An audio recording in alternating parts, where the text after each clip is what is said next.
sa mga minions. So, ang laking bagay din nun. So, para siyang, hindi pa rin compare. The Olympians, I saw that they banned the Diggy, but in the first series, puro sila Diggy. All 3 games, they had a Diggy. Pero kung tatanungin tayo, What's your call, diba? what's your call indeed? Siguro kung ako pipili ng lineup dito, I think I'm gonna go for that lineup with the Kimi. Kasi Epro. mas gusto ko talaga, well personally, mas gusto ko talaga yung may fast scaling ng mga heroes dito. So in terms of scaling pa lang, dun ako sa side ng Bren Epro. Gets ko. I understand. Essentially, what Kasaya is saying, ladies and gentlemen, is maganda yung scaling ng Bren Epro. Ibig sabihin, maluwang yung bintana. Kahit saan pwede sila pumasok. On the side of the Olympians though, maluwang yung bintana. Pero nasa dulo pa. Nasa Kailangan dulo mong pa. abangan, kailangan mong ingatan throughout the early game to mid game. Tapos saka lang sila magra-ramp up. And speaking of Granger, alam natin napakasakit niyan. Range-wise din naman, okay, course. pareho silang may mobility nitong si Kimi. Pero range-wise, mas malayo ang range nitong si Granger. Of course, masakit din. I believe that if experience is any teacher here in the Nationals, we've seen the Kimi do things that she has no business doing. And I'm not sure kung ito ang plano ng Bren Epro dito. Pero nakita natin from the Signal Ultra Warriors, the Kimi on few. He does not care. He will just go for the objectives. Baka nagmamadali ang Bren Epro dito, baka ganun ang gawin nila. Nako, makikita natin yan dito. So guys, eto once more, if kararating nyo lang, this is Bren Epro versus STIE Olympians. Pasimula pa lamang ang ating round 1. This is the last day of our group stages. So, kung wala tayong tiebreaker for tomorrow. Kaya titingnan natin, dami pwedeng mangyari tulad yan ang pag-uusap namin ni Wolf a while ago. A lot of things can change. There's a possibility for tiebreaker, especially para sa ating last series for today, the third series. That's gonna be Signal Ultra Warriors versus Sua Execration Punishers. Kaya naman, abang-abang lang kayo. But for the meantime, guys, dito na tayo sa ating bakbakan between Olympians and Bren Epro. Just a quick recap of their lineup. We have here Deja Vu for Lunox, Inzai Place, using the thumbs, Jiku gamit ang Akai, Aloy on that Granger at Chester para naman sa Franco. Pero teka lang, grabe naman bakbakan agad dito sa top lane. 2v2 agad. Chester missed that hook. I was just waiting and thinking kung ano mangyayari kung may follow through sila. But they're fine. It seems like they are going to disengage here. Epro took a lot of damage early on, especially EJ, but that's just the way it's supposed to be. It's the tank taking the damage. And by the way, that's EJ on the Lolita. Si Coco, ang ating Leomord. Si Yeli Hayes, ang ating Minotaur. It's Yuji on the Esmeralda. And of course, si Ribo, ang ating Kimi. Grabe. And of course, during this game time na wala pa halos nangyayari or 1 minute pa lang naman, we're still waiting for that level 4 na mag-pop kahit na kaninong hero. Kaya naman, paunahan mag-farm, paunahan mag-cut ng minion waves. Kaya nakita nyo yung ginawa ng Bren Epro kanina. Trinay nilang i-cut yung minion wave doon eh. Pero unfortunately, nakabantay yung Olympians kaya no cutting has happened. Ooh, that was a trademark switch by Bren Epro. As you see, si Coco ended up in mid. So, ano nangyari doon? Nagpalit sila. So, dapat si Yuji ang kumukuha ng EXP doon. But, instead, they are gonna go for this cut down below. Ngayon, narinig ka nila. Sabi nila, you know what? Gagawin namin. Gawin and natin. That led to an under 2-minute level 4 on Yuji. Grabe, ang laking bagay pag nakabantay ka agad. Kumbaga, may jungle ka na, aagaw ka pa ng jungle ng iba. Eh di ano na lang ipa-farm dito ng STIE Olympians. Kaya makikita mo dito 400 gold lead agad ang nasa kamay ng Bren Epro. Kasi na-delay na agad yung junglers dito ng Olympians. That hook didn't connect. But you can see in here, nakabantay dito ang Olympians. Ooh, sakto nakaw lang dito si Deja Vu. Yuji engaging, stealing some shields. Oy, Falling sabay Star pasok naman Moon! dito ni Yuji. 2v2 situation tayo dito. JW tries to sustain the damage. Hook did connect, but unfortunately, Yuji was able to back away. Tamang chaos naman dito for Deja Vu para lang makatakas. And ito na nga, pwesto sa turtle natin. Nakabantay si Jiku and Aloy. And we'll have to check in here kung magkakaroon ba ng casualties. Real quick, nakaabang ang dalawa nating offlaner, si Coco sa baba at sa taas si Tams. Dominoan Fury! At ito na nga, Deja Vu going so low. He will be the first blood dito para sa kamay ng Bren Epro at hindi pa tatapos doon dahil 2 kills agad will be secured by the Epro team. Naging 3 pa nga at nako, objective na rin. The turtle is gonna be taken freely by the side of Epro. That's a free turtle at under 3 minutes, ladies and gentlemen. 2,000 gold lead right now on the red side. And they're not done. They're going to be cutting the lane down bottom. At mukhang hindi na makakahinga tong tore nito, ladies and gentlemen. Grabe, ito na ang sinasabi ko. Medyo matagal na mag-scale yung mga heroes na nasa side ng Olympians. Nauubusan pa sila ng jungle. Nako! Leo, ano ang dapat gawin ng Olympians dito? Feeling ko may kaya pa naman silang ipalagi.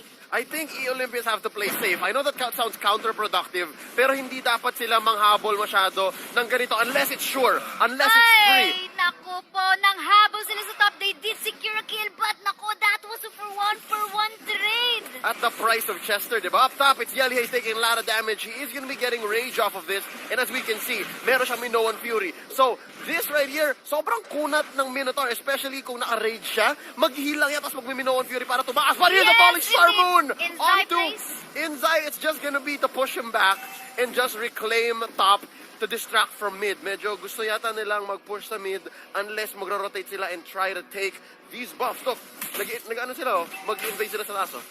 Yes, They're hindi, cutting. nag-cut na naman. Lagi nilang ginagawa yun. Kada wave, they keep on doing that. Pero eto, makikita natin dito, Olympians trying to secure their own buff.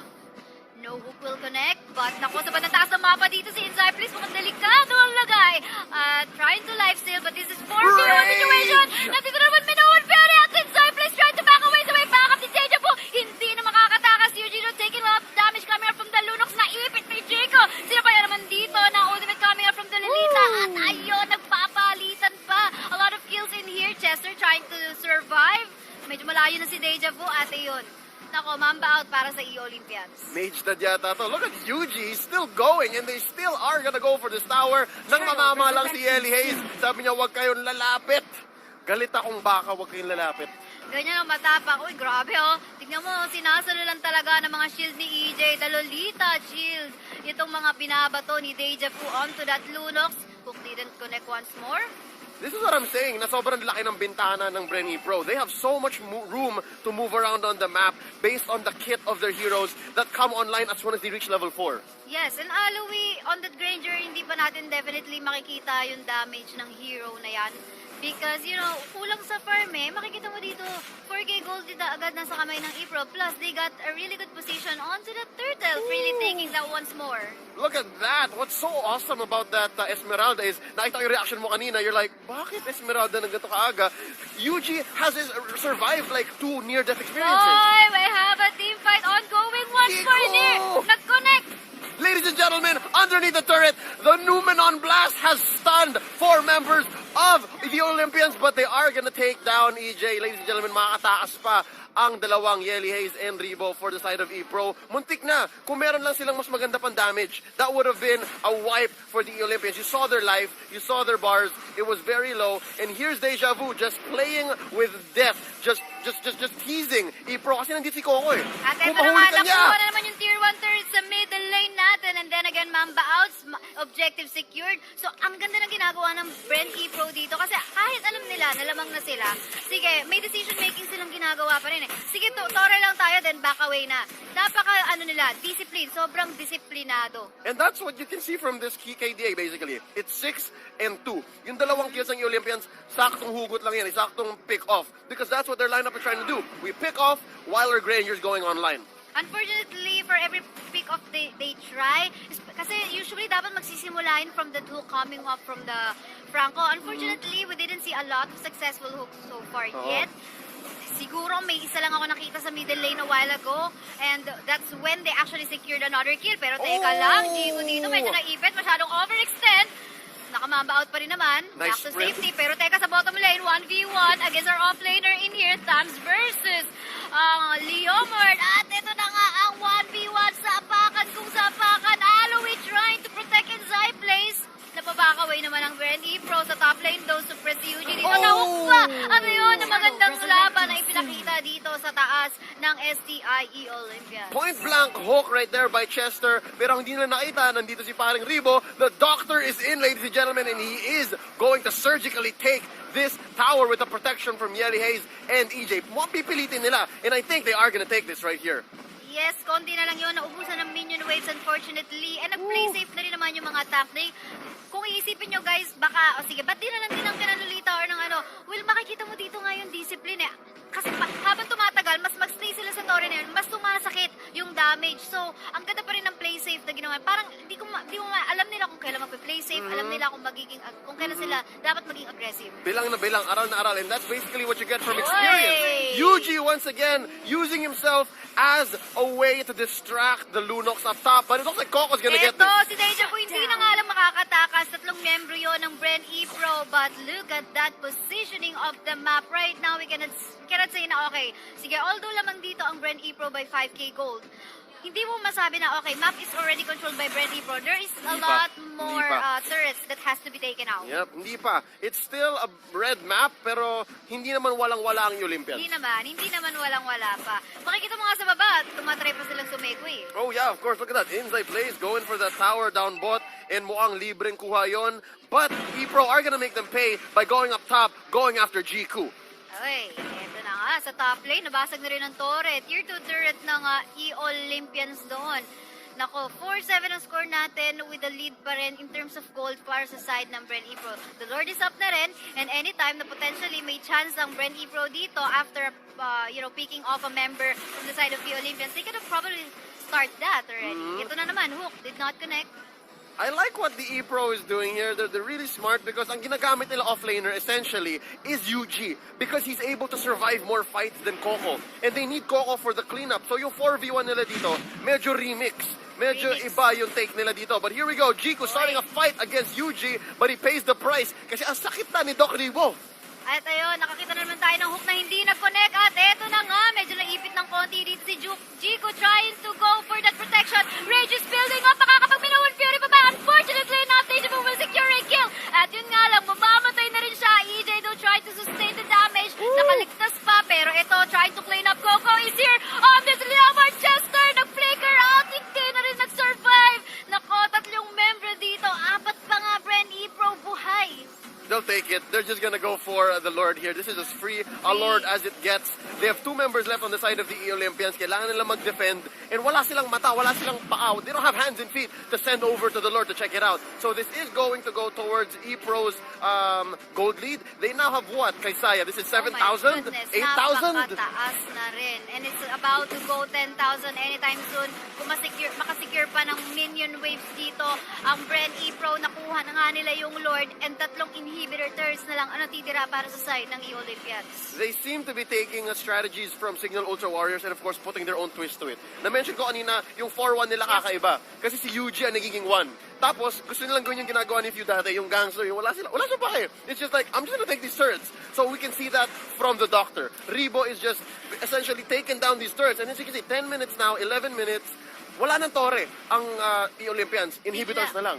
Magugulat ka na lang, there's suddenly a turning point kung saan, okay, bigla na lang nawala yung no, look at that damage! Hook did not connect once more. Nandito na ang 6 member ng Epro natin right now. Looks like anytime soon, this inhibitor turret will fall down. At ito na nga, tamang defense lang. Happy death muna para sa E-Olympians natin. Trying to poke all the minion waves. Basag na rin yata anytime soon ang inhibitor turret sa baba ng mapan natin. At yun na nga, Minuan Fury getting cancelled. At eto na nga, naku, Hook did not connect once more. Luminon Blast got caught. At ito nga, EJ pumapasok dito ay Cypress. Hindi na rin makakawala. Naku, nasa-press dito ang ating Leomard. Mamamatay sa kamay ni Aloy. Pero naku, maganda yung minion waves natin dito. Epro tried to focus fire onto the base, pero ayaw hayaan yan ng E-Olympians right now. Pumasok sa UG, a lot of shield has been being built up. At eto na nga, no minion waves. Nahook na naman si Yel Hayes, pero may flicker out. Kaya naman, safe pa rin naman. Pero it looks like this is gonna be the end.